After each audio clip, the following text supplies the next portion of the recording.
حضرت امام علی علیہ السلام نے فرمایا، اے لوگو، جب رمضان کے 10 ایام گزر جاتے ہیں تو اللہ پاک انسانوں کی مغفرت کے لیے فرشتوں کو زمین پہ نازل کرتا ہے،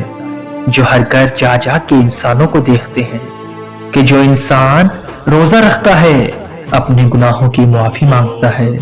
اللہ کی عبادت کرتا ہے، تو فرشتے اس کے گناہ معاف کروا دیتے ہیں اور اس کے نامہ اعمال سے مٹا دیتے ہیں۔ تو کسی نے پوچھا، یا علی،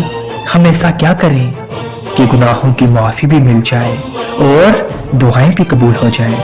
امام علی علیہ السلام نے فرمایا، جیسے ہی رمضان کے دوسرے عشرے میں داخل ہو تو کثرت سے استغفار پڑھا کرو، کیونکہ انسانوں کی دعا قبول نہ ہونے کی سب سے بڑی وجہ اس کے اپنے ہی گناہ ہوتے ہیں۔ جب تم دوسرے عشرے میں داخل ہو تو کثرت سے استغفار پڑھو تو اللہ پاک تمہارے سارے گناہ معاف کر دے گا، اور یوں تمہاری